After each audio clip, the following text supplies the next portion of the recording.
گەرموگەشترین سڵاوەکانتان پێشکەش بینەرانی خۆشەویستی تەلەڤیزیۆنی کۆمەڵە بە یارمەتی هاوڕێیانی هاوکارم لەگەڵتانم بۆ پێشکەشکردنی گەشتی هەواڵەکانی ڕۆژی شەممە سەرەتا سەردێڕی گرنگترین هەواڵەکان.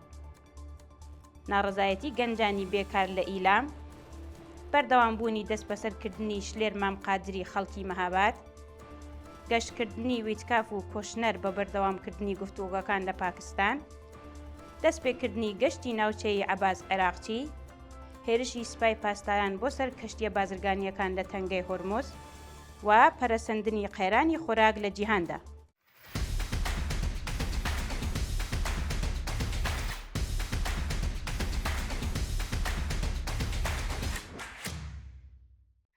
درێژەی هەواڵەکان. ناڕەزایەتی گەنجانی بێکار لە ئیلام. ڕۆژی هەینی 4 گوڵان ژمارەیەک لە گەنجانی بێکار لە شارۆچکەی 4 لە پارێزگای ئیلام بە بەڕێوەبردننی کۆبوونەوەیەک داوای دامەزراندنیان لە پاڵاوگای پترۆشیمی 4 کرد. بە پێی وتەی نوێنەرانی ناڕازیان، بەشی خەڵکی 4 لە چالاکیەکانی پترۆشیمی تەنها پیسبوونی هەوا و کێشە ژینگەیەکانە.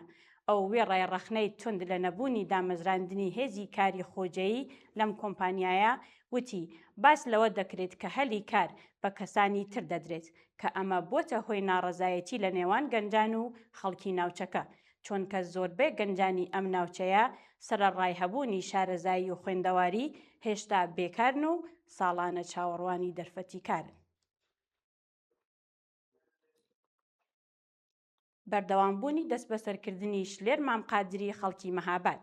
شلێر مام قادری هاوڵاتیکی کورد لە مەهاباد لە ڕێکەوتی 19 خاکە لێوەی 1405 هەتاوی لەلایەن هێزە ئەمنیەکانی ئەم شارەدا دەست بەسەر کراوە و دوای نزیکەی 3 هەفتە هێشتا لە قەرەنتینێ بەندی ژنان لە زیندانی ناوەندی ورمێ ڕاگیراوە و لە خزمەتگوزاریە تەندروستیەکان بێبەشکراوە.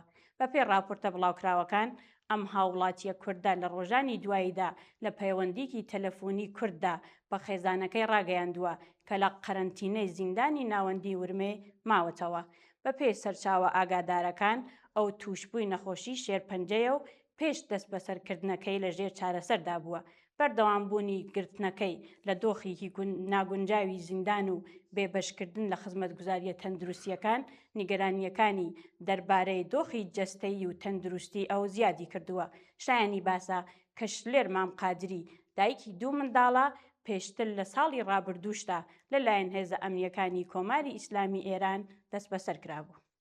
گەشتکردنی ویتکاف و کۆشنار بۆ بەردەوامکردنی گفتوگۆکان لە پاکستان. کارۆلین لویت وتەبێژی کاخی سپی لە وتوێژێکدا لەگەڵ تۆڕی فاکس نیوز پشڕاسی کردەوە کە ستیڤ ویتکاف، نێردراوی تایبەتی سەرۆکایەتی ئەمریکا و جارید کوشنەر ڕۆژی شەممە 5 گوڵان بۆ قۆناغێکی نوێ گفتوگوی ڕاستەوخۆ لەگەڵ هەیئەتی ئێرانی دەچن بۆ پاکستان. لوێت وتی ئەم گەشتە وەڵامێکە بە داواکاری کۆماری ئیسلامی و ئێرانیەکان خۆیان داوای ئەم گفتوگۆی ڕاستەوخۆیانە کردووە. ئەو هەروەها وتی دۆناڵد ترامپ بە ناردنی ویتکاف و کوشنەر دەیەوێت گوێ لە پێشنیار و هەڵوێستی نوێ کۆماری ئیسلامی بگرێت. بە پێی وتەی بەرپرسان جیدی وێنس، جێگیری سەرۆک کۆماری ئەمریکا لەم قۆناغەدا بەشدار نابێت، بەڵام ئەگەر ئەنجام دیاریکراو دەست بکەوێت ئامادەیە بچێت بۆ ئیسلاماباد. دەستپێکردنی گەشتی ناوچەی عەباس عێراقچی. ئاژانسی هەواڵی حکوومەتی ئێرنا ڕایگەیاند کە عەباس عێراقچی ئێوارەی هەینی 4 گوڵان گەشتی ناوچەی خۆی بۆ ئیسلاماباد، مەسقەت و مسکۆ دەست پێ کردووە. ئامانجی ئەم گەشتە گفتوگۆیە دوولایەنە و باسکردنی گۆڕانکاریە ناوچەیەکان دیاری کراوە. لە هەمان کاتدا ڕۆیترز بە پێی 3 سەرچاوەی پاکستانی ڕایگەیاند کە گفتوگوی ئاشتی نێوان ئێران و ئەمریکا دەتوانێت بەم زوانە لە پاکستان دووبارە دەست پێ بکاتەوە. 2 کەس لەو سەرچاوانە کە ئەندامی حکوومەتی پاکستانن وتویانە تیمێکی لۆجستیکی و ئاسایشی ئەمریکا پێشتر لەم وڵاتە جێگیر کراوە بە مەبەستی ئامادەکاری بۆ گفتوگۆکانی داهاتوو. هێرشی سوپای پاسداران بۆ سەر کەشتیە بازرگانیەکان لە تەنگەی هۆرموز.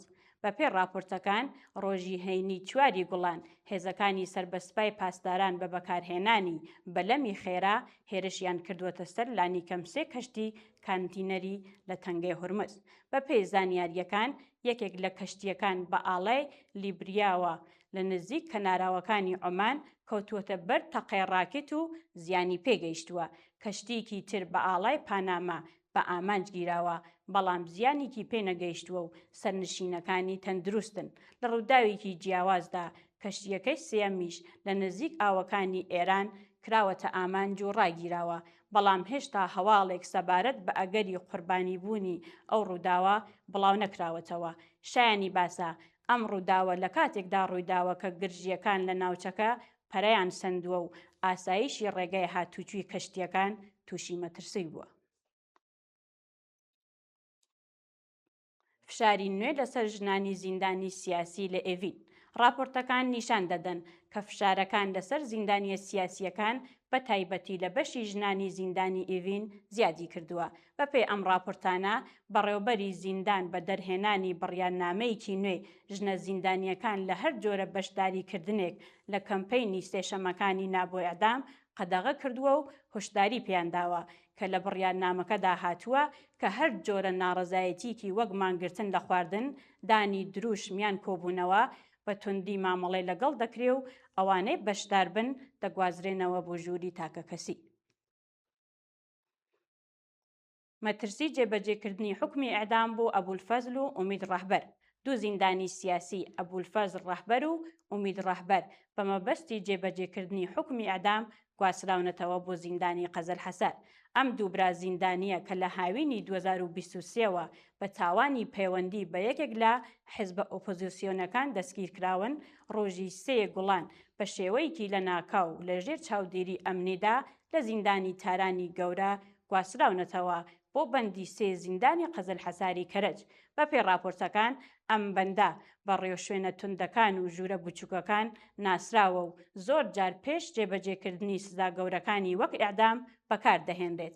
هەروەها وتراوە ئەم زیندانیانە لە مافە سەرەتاییەکانی وەک پەیوەندی تەلەفۆنی و هەواخۆری بێبەشکراون. ئەم ڕاگواستنە کە زۆر جار بە مەبەستی زیادکردنی فشار یان ئامادەکاری بۆ جێبەجێکردنی حکومەکان ڕوودەدات، نیگەرانیەکانی لەسەر ژیانی ئەم دووبرایە بە شێوەیەکی بەرچاو زیاد کردووە. سڕکردنی 344 ملیۆن دلار دارایی دیجیتاڵی ئێران. زیاتر لە 344 ملیۆن دلاری دیجیتاڵی پەیوەندیدار بە کۆماری ئیسلامی لەسەر تۆڕی ترۆن لە دوو ناونیشانی کریپتۆدا سڕکراوە. بەپێی سەرچاوەکان ئەم داراییانە بۆ چالاکی نایاساییەکان و بە مەبەستی دەرچوون لە سزاکان بەکار هاتوون و بەپێی راپۆرتی CNN ئەم داراییانە هی کۆماری ئیسلامی. جێگای ئاماژەیە ئەم ڕووداوە نیشان دەدات کە کۆماری ئیسلامی بۆ دەرچوون لە سزاکان پشتی بە کریپتۆ بەستووە. پلانی سزادانی هێندێک هاوپەیمانی ناتۆ لەلایەن ترەمپەوە.